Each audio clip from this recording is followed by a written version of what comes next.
Rev up your engines!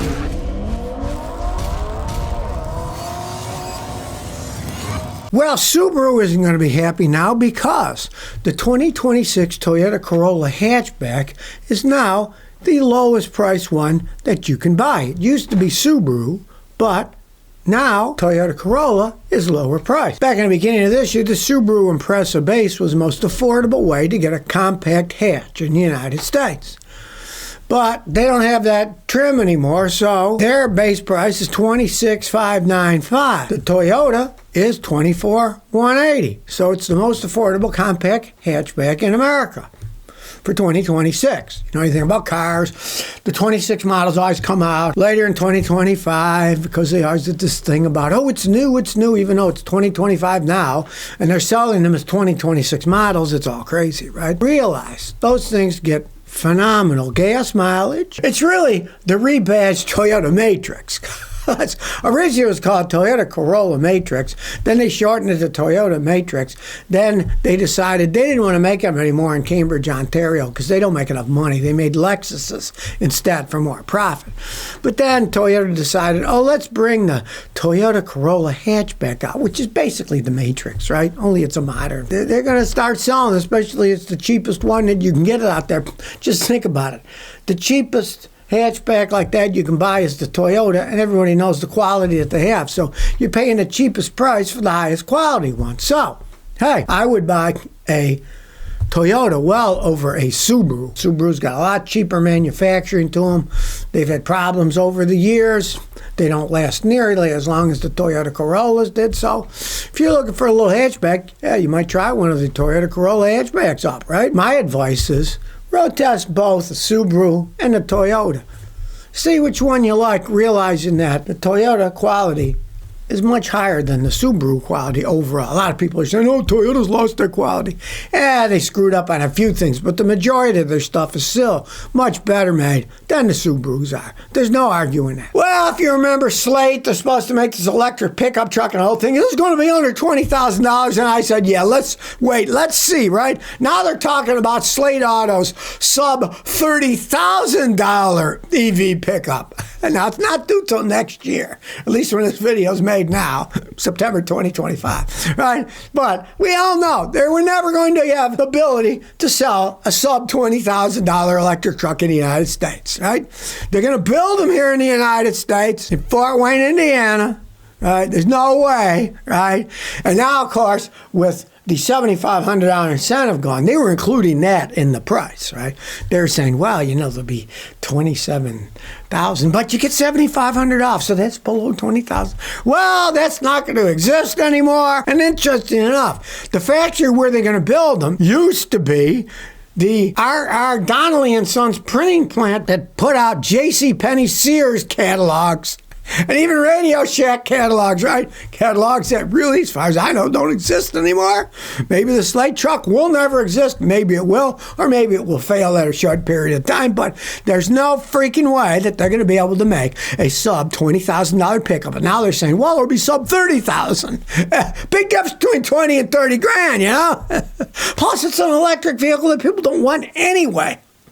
Yeah, there's always a small amount of people that don't want to buy a small electric truck. Say, oh, look at my cute little electric truck. Oh, I go around town. Hardware store, blah, blah, blah, right? But as I predicted, there's no way they're going to sell this thing for under 20 grand. And now they're talking about, it's going to be under 30 grand. Ha! Ha! Well, more and more of the supposed green energy stuff is falling apart.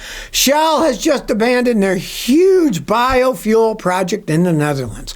They were going to make biofuel for jet planes, and as I talked about it years ago, it's just insanity. It was making it out of coconut, right? And then you find out that they need trillions of coconuts for all the fuel we're using jet planes, right?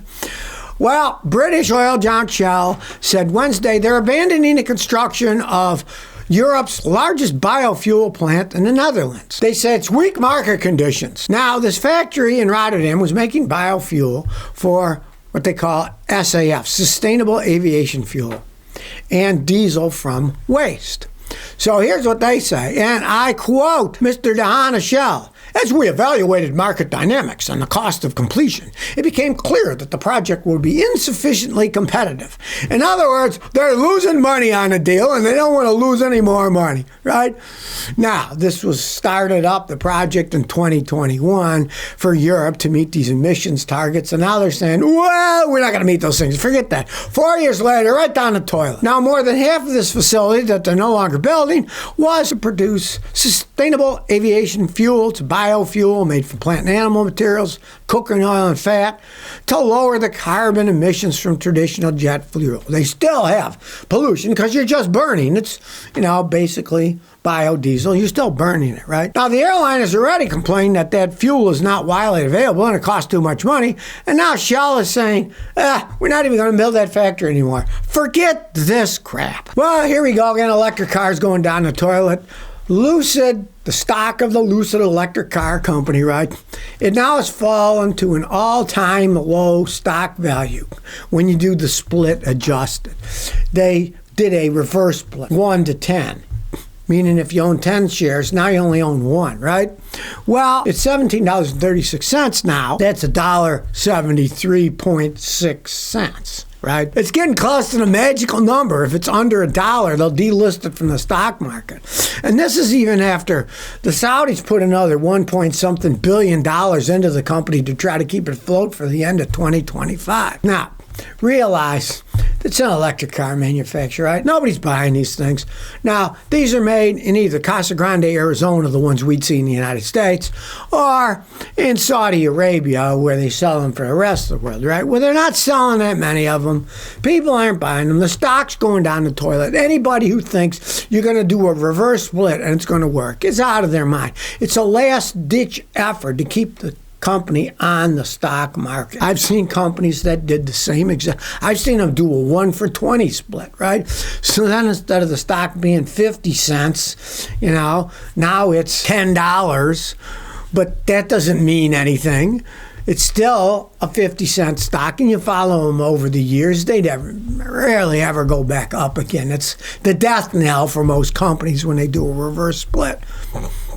Now, it's hilarious because they always try to get deals going, but nothing works because nobody's buying their cars, right? In July of this year, they announced a $300 million investment from Uber for robo-taxis. That didn't help in any, right? The Saudis put another $1.5 billion into it so that at least could last through the fourth quarter of 2025, the end of this year, right? Let's face the facts. Nobody's buying these Lucids. It's so hilarious that Lucid won't even tell us how many cars they sold in the first half of this year. They won't even tell you.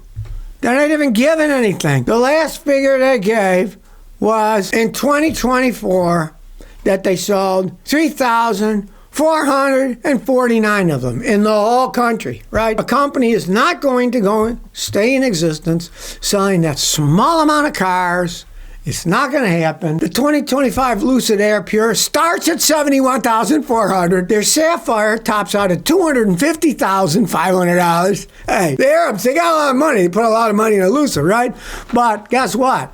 Nobody's buying this crap. Very small amount of people are buying it. They'll probably be stuck just like the people with the other car manufacturers. If they go out of business, then you're stuck with a car you paid a bunch of money for that you can't get fixed, you can't get parts, can't get warranty work done. So let's face the facts. It's a failing company. Electric cars aren't ready for prime time. And anybody who thinks splitting their company 1 stock to 10, the reverse stock is going to help, they're out of their minds. Nothing's going to help this company. Nothing. Well, not only does Ford have problems, they keep leading the nation in recalls. They're over 100 now. It's like 4 times what Stellantis is. And Stellantis is the second worst recall in the United States, right? Ford's got like 4 times as much. Well, here's what Ford's saying now. They're saying it's challenging, but we're getting through it. And what they're talking about is the return to office. They're telling people they have to return to the office to do the work instead of doing it remotely, working for Ford, right? Now, of course, this isn't the real workers, the one who are building the cars. They got to show up to work to build the cars, right? They're talking about the return to office for the white-collar workers, right? Now, they're having a problem with it. They're saying, well, it may not have the impact that we want. Some of the employees are saying, anonymously, of course, we're fearing repercussions on our jobs if we don't show up. Well, I hope so. Show up to your job and get paid, or don't show up and don't get paid. These people, what do they think? Ford is a screwed-up company to begin with. They got all these problems, right? And these people are just the white-collar workers. They don't actually build the cars, right? So, truthfully, they're an unnecessary thing anyways. They should be lucky to even have a job working for a company that screws up all the time, right? Ford's return to office policy kicked in, guess what? Labor Day. Kind of funny. That's when it kicked in, right? Labor Day. But they're giving them a break. They're saying, we want our workers to come back to the building for 4 days a week. They're giving them an extra day off, too. So, yet, it's still, they're saying, oh, it's a challenge. We're going to work through it. Hey, you got a challenge. You got a real challenge for it. It's build cars that don't get recalled all the time, that hold up over time. That's your real challenge. Forget about return to work for the white-collar workers. Think about building cars that actually work. There's a challenge that you seem to be failing at recently. Well, some truckers got asked how they felt about the Tesla semi-truck, and they came up with some pretty good ideas.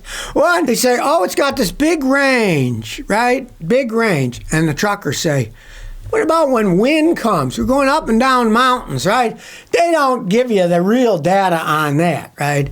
They just say, oh, yeah. They say it can go up to 500 miles on the signature. Up to, yeah. On a flat plane, probably going 30 miles an hour. I've seen them test these things. They test them at low speeds. Truckers go fast.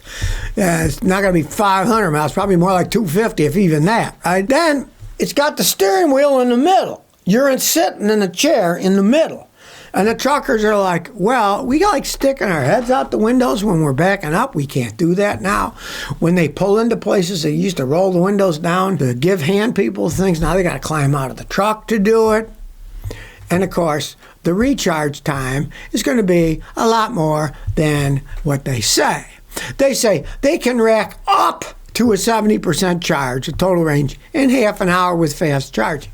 Yeah, up to, we all know what that means. It means it won't be that much, right? That totally puts the range down further. But if you don't understand about truck drivers only get paid by their deliveries, by their job. They do not get paid by the hour. So if they got to keep charging this thing up, they're not making any money. Say they do a long trip. Maybe they got to recharge you 3-4 times a day, maybe even more, right? Say if it's 3 times, that's 90 minutes at best. That's the fastest they say. So let's say, forget 90 minutes, I'd say at least 120, so that'd be 2 hours. So that's 2 hours that they're sitting there twiddling their thumbs. They're not making any money. The truck drivers don't like that either. And, of course, what will that push them to? It'll push them to driving further when they're not supposed to. They're only supposed to drive so many miles and then stop. But what are they going to do? Clock out and say, well, I'm not driving now, so that doesn't count for the hours the truck is driving, but hey, they're still awake, they need to sleep. They can't sleep for 40 minutes. That's not very much of a sleep. You don't get any REM sleep, right? So now that they got these things on the road, not that many of them, mind you, Pepsi-Cola is the only one they've had problems with them breaking down and everything too. But, Elon, hey, he's failing in a lot of things, and his giant electric trucks, they're certainly not changing anything radically. A handful of them are out there. They're breaking down all the time. The drivers don't like the idea of it. And, of course, let's face the facts. There is no infrastructure for the fast charging. These are giant trucks. They need a ton of electricity to charge. Where this magic electricity is coming from? Oh, maybe Elon will have it come from the sky, like Tesla's idea of wireless electricity transmission, which, of course, we found out doesn't work. Not for a lot of power over any distance whatsoever. Another pipe dream. Well, old Elon's at it again with his crazy promises. Not only does he say that the Optimus robots are going to make up about 80% of Tesla's value, now he has his new master plan. Now, if you've been following him, this is his 4th master plan series in 4th installment. Sustainable abundance. Now, you realize this guy is living in a science fiction world, right? His new master plan 4. It's a lot shorter than his other one. It's only 983 words, right? Brock the chat box wrote the thing. We don't know. But, he's talking about a utopia and, how, people are going to reach all of their epitome of the skills that they have without actually having to do any physical work. The robots can do it all, right? He says that it's going to build a flourishing and unconstrained society to further democratize society while raising everyone's quality of life. Meritocracy creates opportunities that enable each person to use their skills to accomplish whatever they imagine. And there's the clue, imagine. All this stuff is just imagination, right? His master plan 1 said they're going to build electric sports cars and then use the revenue to build successively more affordable electric vehicles. Well, they're not more affordable, so forget that one. Master plan 2, which is 2016, said they're going to build electric semi-trucks, buses, self-driving vehicles, and then customers can use those vehicles as profit-generating robo-taxis. Well, that didn't come to effect either. Nobody's making any money off of that. Or Master Plan 3, which is 2023, which said he was going to eliminate fossil fuels and convert the world to sustainable energy. Well, now he's getting more into even more science fiction, saying, well, the robots will do all the work, and we'll sit and we'll think of grand things and have a great time. Well, he's maybe doing that. He's the richest man in the world, so he can do whatever he wants. But is he passing it down to everybody else with this technology? Not really. So if you never want to miss another one of my new car repair videos, remember to ring that bell.